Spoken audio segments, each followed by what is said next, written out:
So Tiffany, what is one mistake you see musicians making with their money? So one mistake I see musicians making with their money is really just not being intentional with it. I think a lot of times the lifestyle, the work leads to a certain level of feeling like you're not in control, that you're waiting for the money to come to you rather than seeking it out proactively, or being intentional with how you're using it, since so much of the lifestyle essentially is just waiting for the contracts to come in, and the work to come. So I think one of the mistakes I see is people not being intentional and feeling like they're not in control.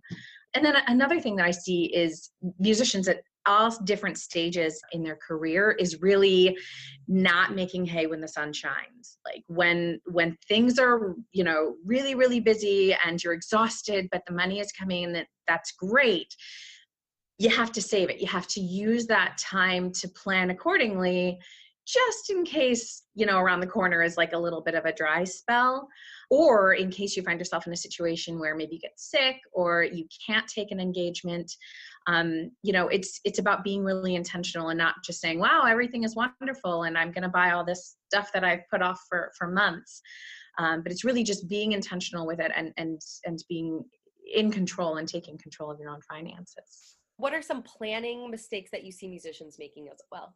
I think it's really about thinking about yourself as a small business and treating your finances like a small business owner would, which means, having regular time to reconcile your books or to jot down the expenses that have come out from the business side and to keep track of the revenue coming in and projected revenue coming in. By being intentional and scheduling time to do that, just like you schedule your practice time and your travel time and everything else, this is another part of what it takes to really be a well-rounded business person, and putting the systems in place to systematize it so that you don't even have to think about the work or how you're tracking everything. That just makes it easier. A lot of times finances and business planning aren't the sexiest things to do. Do you believe money problems inhibit musicians from reaching their goals? And if you do, how so? Yeah. I think money problems are a big impediment to musicians. Part of this comes from my own experience. I didn't pursue a master's in performance because after working in arts management for international musicians, the inconsistency of the income from my super safe salaried position, it was too much for me to stomach. And I think that people who jump all in and do that, I think that the inconsistency over time can take its toll. It's stressful. There's a lot of fear and anxiety wrapped up in our own issues with money. And I think that one of the things that I see all the time is that if people don't address that, or if people don't put systems in place or create a plan or build up savings, if they don't give themselves a solid financial foundation, over time, that'll begin to manifest in the body. As a singer, we know, the instrument is what it is. And it's crazy what stress can do and how finances can kind of creep in and create tension in places that it didn't exist before. So I think it's really important to take control and to really face your planning and your money head on, to keep you kind of free to do the creative work that you need to do and focus on the important part of just creating your art. That's interesting. We always think about tension and our technique, but we don't think of money as being the reason why that high note is not perfect that day or something like that. Take care of these things so that you can do your craft. Well, think about it. If you're heading into an audition and you're like, oh my God, I really need this because I've got nothing else lined up for next season or over the summer or whatever, this is my rent, this is my all of these other things. There's a lot of subliminal messaging wrapped up in that. And you could be self-sabotaging yourself by just, focusing so much and not even realizing how that tension and fear and anxiety is becoming part of the body. And then conversely, like, take a minute and think about this. Like, if you're going into an audition with 20 grand in the bank, you're like, you win some, you lose some. It's not about me. It gives you that power and control to really go out and do what's important and let all the other stuff just fall by the wayside. Can you give us some examples of types of issues that you've helped musicians with recently? I've been working with a lot of young artists most recently. And so one of the number one things that comes up is like student loans. And What do we do with that? It's a difficult career to head into and to build in. And it's even more difficult when you've got hundreds of dollars going out the door a month in required student loan repayment. So one of the things, I had a conversation with a client, and he's a little further down. He's probably been in the career for about 10 years. And he's had this $100,000 monkey on his back this whole time. He's doing his job. He's having a lot of success in the career and he loves what he does. But he's like, oh my God, I'm never going to get out from under this. And the interest rates are rising and there's just so much wrapped into that. And again, that then translates to, I need more gigs. I need better paying. I need which detracts from the artistry. And so in our planning conversation, he mentioned that this was a major concern of his. And, we just got on the phone with his loan provider together. I had some suspicions because I'm pretty familiar with different loan repayment plans, but we picked up the phone, we called his provider together and asked some really pointed questions about the type of repayment plans he's in, what options he has available. And essentially he is already signed up for a plan that will alleviate and forgive his student loans up to 25 years. He's already halfway there almost. I don't want to tell tales, but I think he cried because it was suddenly like, I don't have to worry about this. I can continue doing what I'm doing and I'm not going to be 70 years old and still making student loan payments. So that freedom to him and just knowing, okay, what I'm doing is working. We're going to stay the course, continue to make minimum payments, which are very low at this stage of the game, and know that this is not going to be something that haunts him or his family down the road was a gift. It was really freeing to him. He's having an incredible season this year too. I don't know if it was directly related to that, but I think it was just kind of like, I'm going to focus on controlling what I can control and doing that. So that was really kind of a fun conversation because it's so nice to be able to lift people up and say, you're good. You can go back to creating the beauty that you create. Another thing that I help people with is I have a client in New York who is a phenomenal reed player, and he's just insanely busy. And he's doing recordings and he's on Broadway and he's all over the place. And when the money is coming in, again, the making hay while the sun shines, it's just sort of going into a savings account, which is great.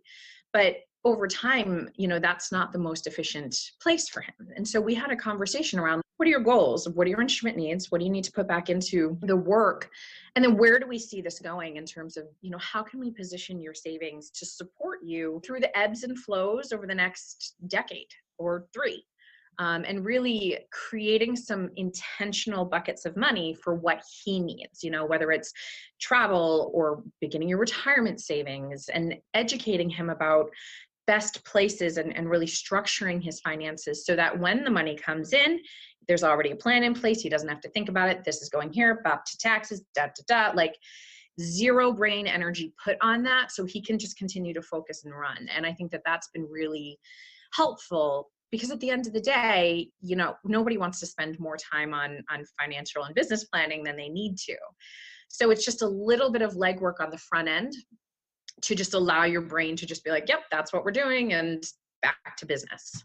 I'm sure both of those people probably felt extremely relieved to have somebody not only telling them what to do, but you being in their corner, calling with them and setting things in place with you side by side, figuring out what you need to do. So like you said, you don't have to think about it later and you can just do your art, do your craft, right? Finance is it's so ambiguous. There's so much jargon. I mean, a lot of advisors just speak finance speak, which is intimidating. And a lot of people feel like they don't know anything, so they don't engage. And I came into this career because I believe that everybody deserves expert level of planning. And if everybody had an accountability buddy or someone in their corner for them to navigate those hard conversations. I mean, when you're picking up a phone and you're calling an institution or a loan provider, they're asking you all these questions. And if you don't do it all day, every day, you're kind of like, sure. Okay, great. Just get me through this. And really, by being there, it's not hard for me to ask very pointed questions to get people to commit to sharing information about things that are going to benefit the individuals I work for. And it's just a matter of really kind of taking someone's hand and just being there for them.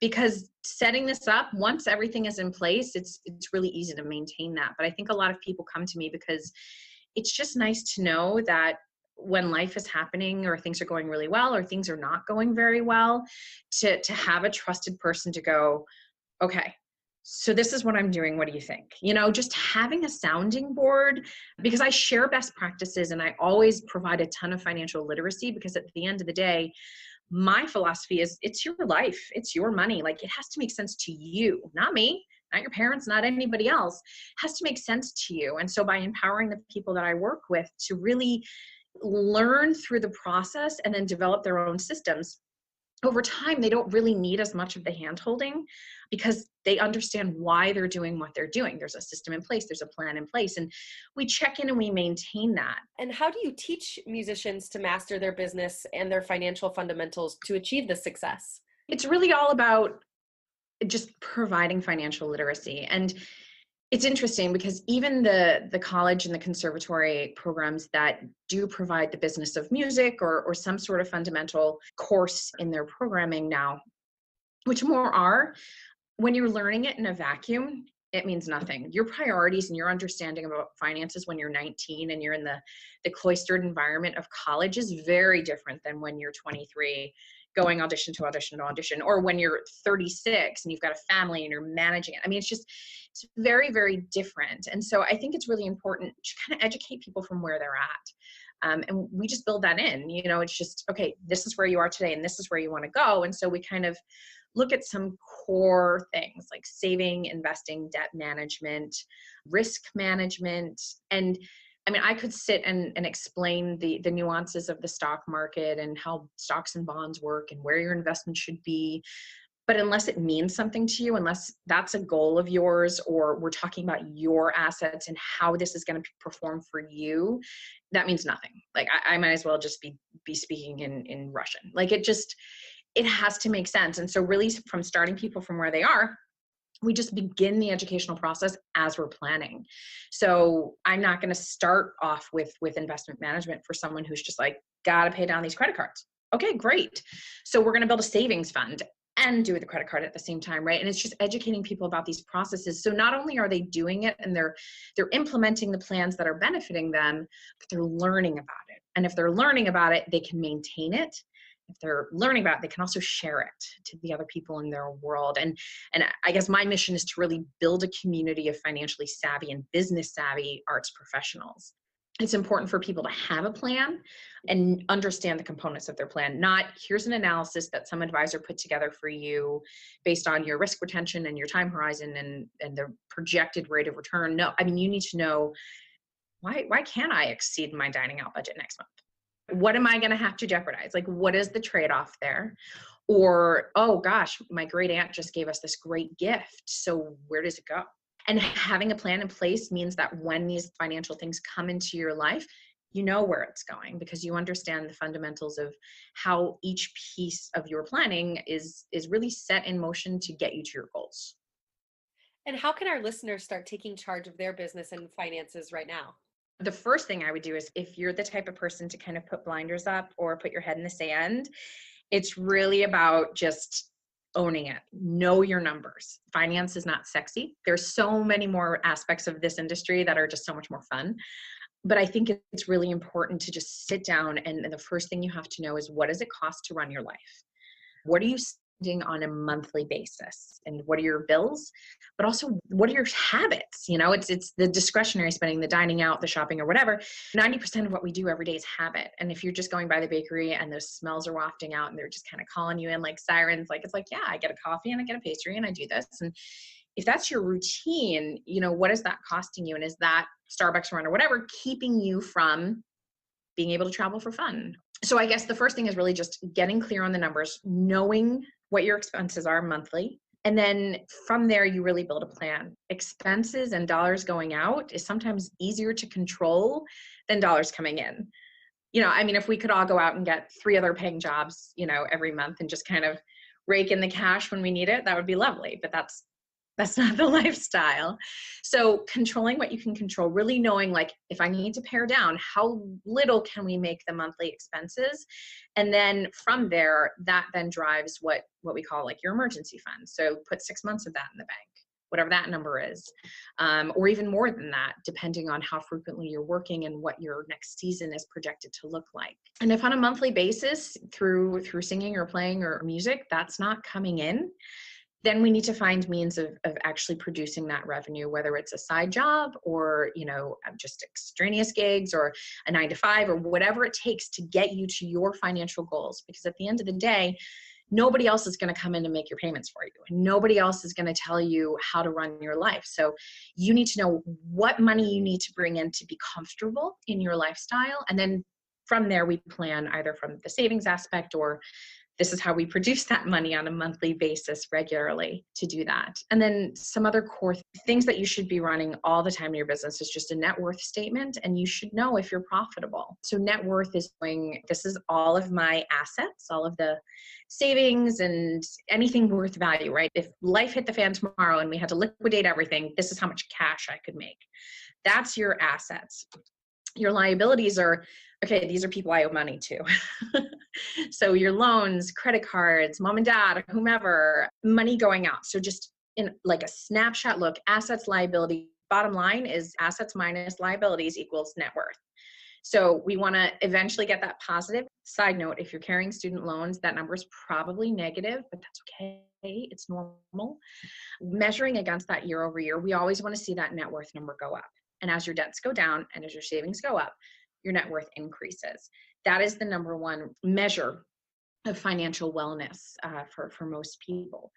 And then it's also, again, knowing if you're profitable. So on a month-to-month or a quarterly basis, these are the expenses that I'm paying for the business, right? Your coachings, your travel, and your web hosting, all of those things that come out of pocket that you pay to do the work to earn your income. You need to know what those expenses are and what the income is to offset it. One of the number one things I tell people is do not take, a wedding gig that's going to cost you $200 in time for $150. Be really intentional with what that type of opportunity presents you. Is it just the opportunity to try out a new piece in front of a new audience?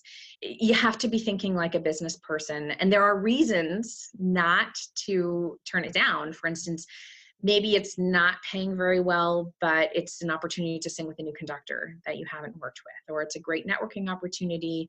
But going into it, you need to know what your objective is. It's not just necessarily to get paid to perform, but really I know that I need to make a contact. I need to have a meaningful conversation with the director of this program or something like that to make sure that you're always being intentional with your next step from a career and a business standpoint. What advice do you have for professional musicians today? The world needs your gifts and talents and music more than ever. And I think that you, as a working professional, also deserve to be living a lifestyle that you're comfortable with. The starving artist trope is so passe. Nobody wants to give up on their personal goals or give up the dream of having a family or owning a home because they're putting everything that they have back into the art. And so I think the world needs what you do. And so one of the best acts of self-care is taking time to do these planning things. Again, it's not sexy, but the amount of mental peace that you can get and clarity of direction in the industry and in your work that comes from just having some regular planning conversations is really paramount. I love so much to be able to support the arts and the industry through this way by helping lift up other artists. Don't settle for having to sacrifice your life goals. There are ways to have your personal, professional, and financial goals met through this work. And it takes a little bit of control and intentional forward momentum, but over time it gets there. It's not easy, but at the end of the day, there's so many opportunities. And sometimes you just have to get creative or think outside the box or be really intentional with what your priorities are and what you want to achieve. So whether it's, main stage at the Met next season, or, I don't want to do that. I just kind of want to make my living singing. Whatever it takes for you to be happy and achieve your goals, you deserve that. You deserve to be able to work a career that you love and you're talented at and have a lifestyle that fulfills you and lights you up. If you're looking for information for how to best organize your taxes, I'm actually releasing like a comprehensive checklist just for all the things that artists could potentially deduct and write off. And so on my website, virtuosoadvising.com, or the Facebook page, Virtuoso Advising for Artists, I'm putting that information out there. It's free. go and take it. And I'm here. If you have questions about what it's like to work with me, or just a question that I can just kind of spit back a quick answer and keep you running on your way, I'm happy to do that. Please feel free to reach out. My information is on my website.